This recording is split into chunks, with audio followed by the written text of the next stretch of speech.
SRC TV ప్రేక్షకులకు స్వాగతం. ఈరోజు మనం మాట్లాడకపోయే టాపిక్ వచ్చి రాజమౌళి గారి యొక్క వివాదం.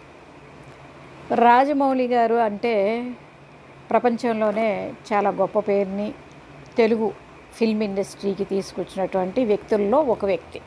ఎందుకంటే ఇంతకు ముందే మనకి చాలా గొప్ప పేరు శంకరాభరణం సినిమా నుంచి కానివ్వండి, లేదంటే విశ్వవిఖ్యాత నట సార్వభౌమ అని వీళ్ళందరూ ఉన్నారు. ఎస్వి రంగారావు గారు, రామారావు గారు, వీళ్ళందరి వల్ల తెలుగు జాతికి ఒక గొప్ప పేరు వచ్చినప్పటికీ కూడా ఇంకొక మెట్టు ఎక్కించినటువంటి వ్యక్తిగా మాత్రం మనం రాజమౌళి గారిని చెప్పాలి.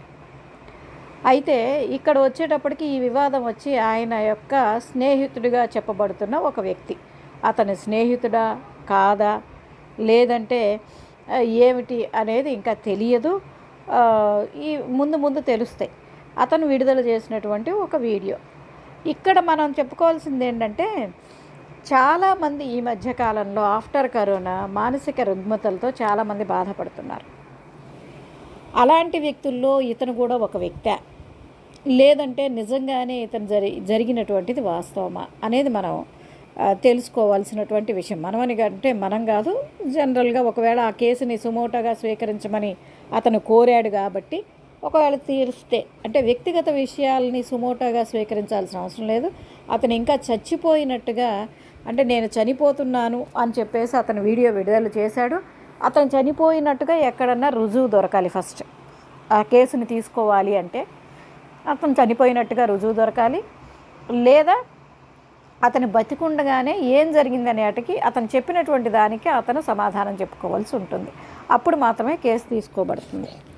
ఒకవేళ నిజంగా అతను చనిపోయినట్లయితే ఇక్కడ అతను చెప్తున్నది ఏమిటి? శాంతి నివాసం అంటే రాఘవేంద్రరావు గారి సీరియల్ శాంతి నివాసం ఈటీవీలో వచ్చింది. ఆ సీరియల్ డైరెక్షన్ సమయంలో కొన్ని ఎపిసోడ్స్ని ఆయన రాఘవేంద్రరావు గారు బిజీగా ఉన్నప్పుడు రాజమౌళి గారు తీయడం జరిగింది.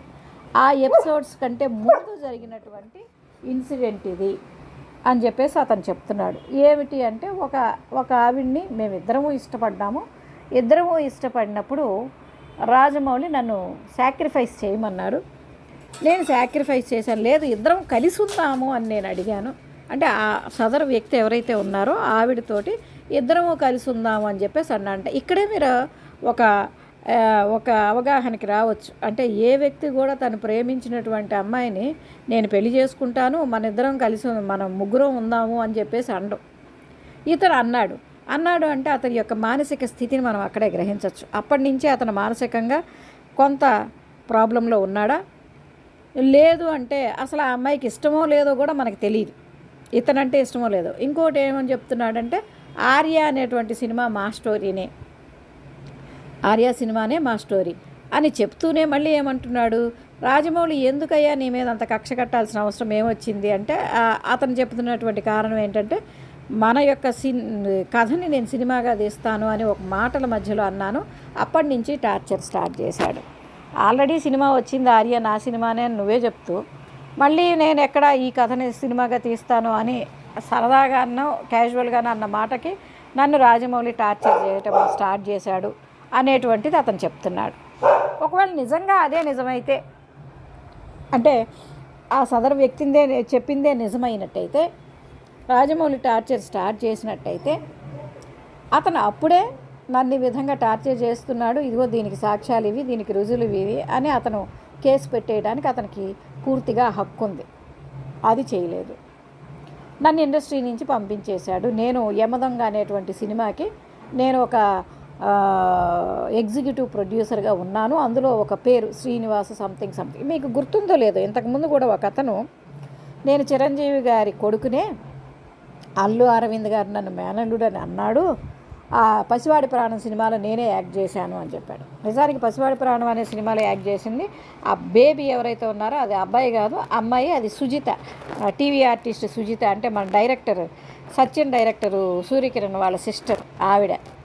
నేనే ఆ క్యారెక్టర్ అని చెప్పేసి వచ్చాడు. అదేవిధంగా ఇప్పుడు ఇతను చెప్తున్నాడా అనేదానికి మనకేమీ లేదు. అతను అంటే కొంతమంది ఏం చేస్తూ ఉంటారంటే, ఒక ఊహాలోకంలో బతికేస్తూ ఉంటారు, ఆ ఊహ నిజమని భ్రమపడుతూ ఉంటారు. అలాగే ఇతను కూడా ఏంటంటే, ఇలా నేను కలిసి ఉందాము, ముగ్గురం కలిసి ఉందాము అని అంటే స్నేహధర్మంగా రాజమౌళి పోనీలే అని ఊరుకొని ఉండొచ్చు. లేదా అతను నిజమే అయి ఉండొచ్చు. నిజమే అయితే దూరంగా ఉండడం మంచిదే కదా. ఒకవేళ ఇతను దూరంగా వెళ్ళిపోయిన తర్వాత రాజమౌళికి ఏం అవసరం? ఎందుకంటే రాజమౌళి గురించి 1,00,000 చెప్పినా ఎవడు నమ్మడది. అతను బయటికి వెళ్ళి నేను ఆ అమ్మాయిని ప్రేమించాను, ఆ అమ్మాయి నన్ను ప్రేమించింది, లేకపోతే రాజమౌళి పెళ్లి చేసేసుకున్నాడు, సాక్రిఫైస్ చేయమన్నాడు, నేను రాజమౌళి కోసం సాక్రిఫైస్ చేశాను అలా అతను వెళ్ళి చెప్పినా నిజమైనా కూడా ఎవడు నమ్మడం. అలాంటప్పుడు రాజమౌళి భయపడి అతనికి ఏదో హామ్ చేయాల్సిన అవసరం లేదు. దూరంగా ఉన్న వ్యక్తిని ఇతను ఎలా టార్చర్ పెడతాడు? సో ఇవన్నీ కూడా ఎక్కడ నమ్మశక్యం కానటువంటి విషయాలు. కాకపోతే ఒకటైతే క్లియర్గా అంటే యాజ్ పర్ మై నాలెడ్జ్ అతను ఒక మానసికంగా ఒక రకమైనటువంటి బాధతో ఉన్నాడు. కారణం ఏంటంటే ఒంటరితనం, వివాహం కాలేదు, ప్లస్ ఎవరూ లేరు. ఇతని ఫ్యామిలీని అంటే నేను పిల్లల్ని కూడా నా నుంచి దూరం చేశాడు అని అంటే ఇక్కడ పిల్లల్ని ఒకళ్ళు దూరం చెయ్యరండి. ఒక ఏజ్ వచ్చిన తర్వాత మన సొంత బిడ్డలే, వాళ్ళకి రకరకాలు ఉంటాయి, వాళ్ళ పెళ్ళిళ్ళు లేకపోతే ఇంకోటో వ్యాపకాలు ఉంటాయి వాళ్ళకి, ఫ్రెండ్స్ అని స్నేహితులని, వాళ్ళతోటి తిరగటానికి వాళ్ళతోటి స్పెండ్ చేయడానికి ఇష్టపడతారు. ఈవెన్ తల్లిదండ్రులతో కూడా స్పెండ్ చేయడానికి ఎక్కువ టైం స్పెండ్ చేయడానికి పెద్దగా ఇంట్రెస్ట్ చూపించరు. ఆ ఏజ్ అలాంటిది. అందులో ఈ మధ్యకాలంలో రాజమౌళి గారి పిల్లలందరికీ పెళ్ళిళ్ళు అయిపోయాయి.